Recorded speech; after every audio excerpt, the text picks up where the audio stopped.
Uzbekistan ਦੇ ਵਿੱਚ 86 ਬੱਚੇ ਜਿਹੜੇ ਆ ਉਹਨਾਂ ਨੂੰ ਪੋਇਜ਼ਨ ਹੋ ਗਿਆ 2022 ਔਰ 2023 ਦੇ ਦਰਮਿਆਨ। ਉਹਨਾਂ ਵਿੱਚੋਂ 68 ਦੀ ਹੋ ਗਈ ਮੌਤ। ਇਹ ਜਿਹੜੇ ਕਫ ਸਿਰਫ ਸੀ ਬੱਚਿਆਂ ਨੂੰ ਦਿੱਤਾ ਗਿਆ ਸੀ, ਉਹ ਇਹਦਾ ਕਾਰਨ ਸੀ। ਇਹ ਪ੍ਰੋਡਿਊਸ ਹੋਏ ਸੀ ਇੰਡੀਆ 'ਚ। ਮੈਰੀਅਨ ਬਾਇਓਟੈਕ ਕੰਪਨੀ ਹੈ ਜਿਸ ਨੇ ਇਹ ਕਫ ਸਿਰਫ ਨੂੰ ਬਣਾਇਆ ਸੀ। ਜਦੋਂ ਇਹ ਸਾਰੀ ਇਨਵੈਸਟੀਗੇਸ਼ਨ ਹੋਈ, ਪਤਾ ਲੱਗਾ ਕਿ ਇਹਦੇ ਵਿੱਚ ਉਹ ਸਾਰੇ ਮਟੀਰੀਅਲ ਪਾਏ ਗਏ ਸੀ, ਇੰਡਸਟਰੀਅਲ ਸੋਲਵੈਂਟਸ, ਜਿਹੜੇ ਕਿ ਟੌਕਸਿਕ ਹੁੰਦੇ ਆ, ਜਿਹੜੇ ਕਿ ਨਹੀਂ ਵਰਤੇ ਜਾ ਸਕਦੇ ਦਵਾਈਆਂ ਦੇ ਵਿੱਚ। ਤੇ ਫਿਰ ਕਿਵੇਂ ਇਸ ਨੂੰ ਯੂਜ਼ ਕੀਤਾ ਗਿਆ?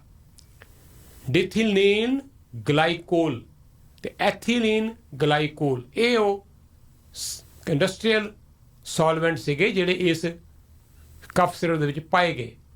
ਤੋ ਜਿਹੜਾ ਬੰਦਾ ਹੈ ਇਹਨਾਂ ਦਾ ਰਿਪਰੈਜ਼ੈਂਟੇਟਿਵ ਡਾਇਰੈਕਟਰ ਕੰਪਨੀ ਦਾ, ਜਿਸ ਨੇ ਇੰਪੋਰਟ ਕੀਤੇ ਇਹ ਸਾਰੇ ਕਫ ਸਿਰਫ ਦੀ ਕੰਸਾਈਨਮੈਂਟ, ਸਿੰਘ ਰਘੁਵਿੰਦਰ ਪ੍ਰਤਾਪ, ਉਸ ਨੂੰ 20 ਸਾਲ ਦੀ ਸਜ਼ਾ ਉੱਥੋਂ ਦੀ ਕੋਰਟ ਨੇ ਸੁਣਾਈ ਹੈ। ਗੱਲ ਇੱਥੇ ਨਹੀਂ ਮੁੱਕਦੀ। ਜੈਂਬੀਆ ਦੇ ਵਿੱਚ ਵੀ ਪਤਾ ਲੱਗਾ ਹੈ ਕਿ ਅਕਿਊਟ ਕਿਡਨੀ ਫੇਲੀਅਰ ਹੋਈ, 70 ਬੱਚਿਆਂ ਦੀ ਮੌਤ ਹੋਈ। ਇਹ ਵੀ ਕਫ ਸਿਰਪ ਕਿਸੇ ਹੋਰ ਕੰਪਨੀ ਨੇ ਇੰਡੀਆ ਤੋਂ ਹੀ ਉੱਥੇ ਇੰਪੋਰਟ ਕੀਤੇ ਸੀ। ਇੱਥੇ ਬਸ ਨਹੀਂ, ਇੰਡੋਨੇਸ਼ੀਆ ਦੇ ਵਿੱਚ ਵੀ 2022 ਤੋਂ 2023 ਦੇ ਵਿੱਚ 200 ਬੱਚਿਆਂ ਦੀ ਮੌਤ ਹੋਈ ਇਸ ਤਰ੍ਹਾਂ ਦੇ ਹੀ ਸਿਰਪ ਕਾਰਨ। ਤੋ ਇੰਡੀਆ ਦਾ ਜਿਹੜਾ ਮੈਨੂਫੈਕਚਰਿੰਗ ਦਾ ਜਿਹੜਾ ਸਟੈਂਡਰਡ ਹੈ ਇੰਨਾ ਗਿਰ ਗਿਆ ਹੈ ਕਫ ਸਿਰਪ ਦੇ ਅਗਰ ਗੱਲ ਕਰੀਏ। ਤੇ ਦੇਖੋ ਤੁਸੀਂ ਵੀ ਕਿੰਨੀਆਂ ਬੱਚਿਆਂ ਦੀਆਂ ਮੌਤਾਂ ਉੱਥੇ ਹੋਈਆਂ।